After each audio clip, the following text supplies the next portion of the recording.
नमस्कार, Thakur study point में आप सबका स्वागत है।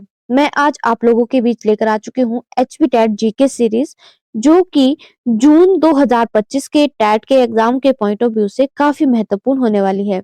वीडियो को शुरू करने से पहले अगर आप मेरे चैनल पर नए हैं तो प्लीज चैनल को सब्सक्राइब करें, साथ ही बेल आइकन प्रेस करें और अगर आपको मेरी वीडियो पसंद आए तो प्लीज वीडियो को लाइक एवं शेयर जरूर करें।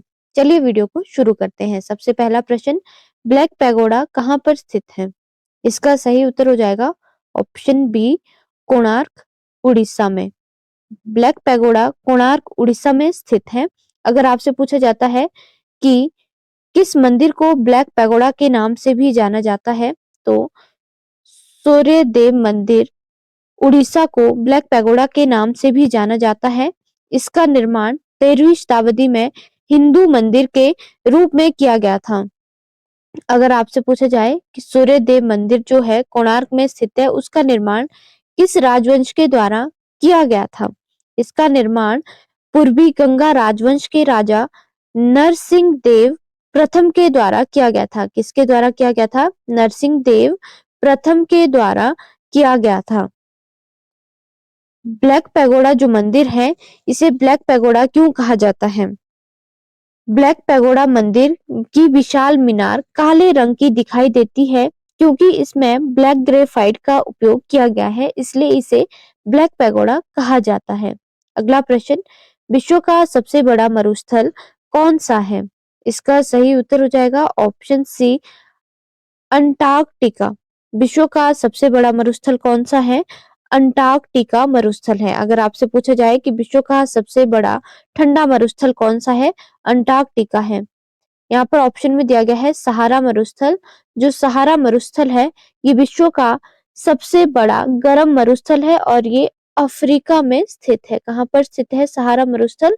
अफ्रीका में स्थित है और ये गैर ध्रुवीय मरुस्थल है। कौन सा मरुस्थल है? सहारा मरुस्थल गैर ध्रुवीय मरुस्थल है, यानी इसे उपोष्ण कटिबंधीय या समशीतोष्ण कटिबंधीय भी कहा जाता है। जो अंटार्कटिका है, ये एक ध्रुवीय मरुस्थल है। अगला प्रश्न, भारत का बर्डमैन किसे कहा जाता है? इसका सही उत्तर हो जाएगा ऑप्शन सी, सलीम अली को बर्डमैन के नाम से जाना जाता है या बर्डमैन ऑफ इंडिया भी कहा जाता है। इन्होंने पक्षियों का व्यापक शोध किया एवं ये एक प्रसिद्ध पक्षी विज्ञानी और प्रकृतिवादी थे। अगर आपसे पूछा जाए कि पक्षियों का व्यवस्थित सर्वेक्षण करने वाले पहले व्यक्ति कौन थे? सलीम अली थे। अगला प्रश्न, जिम कॉर्बेट राष्ट्रीय उद्यान भारत के किस राज्य में स्थित है? इसका सही उत्तर हो जाएगा ऑप्शन सी, उत्तराखंड, नैनीताल। कहाँ पर स्थित है Jim Corbett national park? Uttarakhand Nainital में स्थित है और ये सबसे बड़ा टाइगर रिजर्व है। जिम कॉर्बेट नेशनल पार्क की स्थापना कब की गई थी? इसकी स्थापना 1936 में की गई थी और इसका क्षेत्रफल कितना है? इसका क्षेत्रफल है 530 वर्ग किलोमीटर। अगर आपसे पूछा जाए कि जिम कॉर्बेट नेशनल पार्क का पुराना नाम क्या है? जिम कॉर्बेट नेशनल पार्क का पुराना नाम है हेली नेशनल पार्क।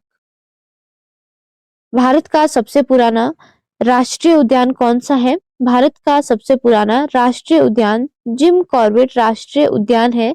1954 में इसका नाम रामगंगा नेशनल पार्क रखा गया था और 1956 में इसका नाम जिम कॉर्बेट नेशनल पार्क रखा गया था। यहाँ पर ऑप्शन में दिया गया है कर्नाटक। कर्नाटक का राष्ट्रीय उद्यान कौन सा है? बांदीपुरा राष्ट्रीय उद्यान। अगला यहाँ पर ऑप्शन में दिया गया है बिहार। बिहार का जो फेमस राष्ट्रीय उद्यान है वो है वाल्मीकि राष्ट्रीय उद्यान। लास्ट ऑप्शन दिया गया है राजस्थान। राजस्थान के प्रसिद्ध राष्ट्रीय उद्यान कौन से हैं? केवला देवी घाना पक्षी अभयारण्य, रणथंभौर और सरिस्का। अगला प्रश्न, तारिक ए हिंद पुस्तक के लेखक कौन है? इसका सही उत्तर हो जाएगा ऑप्शन ए, अल-बरूनी। तारिक ए हिंद पुस्तक के लेखक अल-बरूनी है और ये एक फारसी विद्वान थे जो कि महमूद गजनवी के साथ भारत आए थे। यहाँ पर ऑप्शन में दिया गया है इब्न बतूता। जो इब्न बतूता है, ये मोरक्को से भारत आए थे। ये मुस्लिम यात्री थे जो कि मोहम्मद बिन तुगलक के शासनकाल में भारत आए थे। इनकी फेमस पुस्तक कौन सी है? रिहल्ला। अगला प्रश्न, कविता पृथ्वीराज रासो किसके द्वारा लिखी गई थी? इसका सही उत्तर हो जाएगा ऑप्शन बी, चंद्रवरदाई के द्वारा। कविता पृथ्वीराज रासो 12वीं शताब्दी की एक जीवनी कविता है जो कि चंद्रवरदाई के द्वारा लिखी गई थी। पृथ्वीराज रासो में किसका वर्णन किया गया है? पृथ्वीराज रासो में पृथ्वीराज चौहान का विस्तृत वर्णन किया गया था। अगला यहाँ पर ऑप्शन में दिया गया है कपिल मुनि। कपिल मुनि ने सांख्य दर्शन की स्थापना की थी। अगला प्रश्न, निम्न में से किस राज्य में सिमलीपाल वायु रिजर्व स्थित है? सिमलीपाल वायु रिजर्व कहाँ पर स्थित है? इसका सही उत्तर हो जाएगा ऑप्शन सी, उड़ीसा मयूरभंज जिले में स्थित है। सिमलीपाल जो राष्ट्रीय उद्यान है, इसे सिमलीपाल बायो रिजर्व कब घोषित किया गया था? 1994 में इसे वायु रिजर्व घोषित किया गया था। इसका नाम सिमलीपाल किसके नाम पर रखा गया है? इसका नाम सिमुल रेशम एवं कपास के पेड़ों के नाम पर रखा गया है। 2009 से यूनेस्को के विश्व नेटवर्क ऑफ बायोस्फीयर रिजर्व का हिस्सा रहा है। अगला प्रश्न, निम्न में से कौन सा सिंथेटिक कृत्रिम रेशा है? इसका सही उत्तर हो जाएगा ऑप्शन सी, नायलॉन। अगला प्रश्न, ध्वनि तरंगों का संचरण होता है। ध्वनि तरंगों का संचरण होता है, इसका सही उत्तर हो जाएगा उपरोक्त सभी। ठोस, तरल और गैस तीनों में ध्वनि तरंगों का संचरण होता है। और अगर आपसे पूछा जाए कि ध्वनि तरंगों का संचरण किन तरंगों में होता है? इनका संचरण अनुदैर्ध्य तरंगों में होता है। कौन सी तरंगों में? अनुदैर्ध्य तरंगों में होता है। और निर्वात में ध्वनि का संचरण नहीं होता है। अगला प्रश्न, एक स्थलीय भाग जो 3 ओर से जल से घिरा हो, उसे क्या कहा जाता है? इसका सही उत्तर हो जाएगा ऑप्शन ए, प्रायद्वीप। ऐसा भूभाग जो 3 ओर से जल से घिरा होता है उसे प्रायद्वीप कहते हैं। यहाँ पर ऑप्शन में दिया गया है तट। यह समुद्र से सटे भूमि का एक किनारा या सीमा होती है। यहाँ पर अगला ऑप्शन दिया गया है द्वीप। द्वीप वे भूमि का टुकड़ा होता है जो चारों तरफ से पानी से घिरा होता है। उदाहरण के तौर पर अंडमान एवं लक्षद्वीप। जो अंडमान एवं लक्षद्वीप है ये द्वीप के उदाहरण है।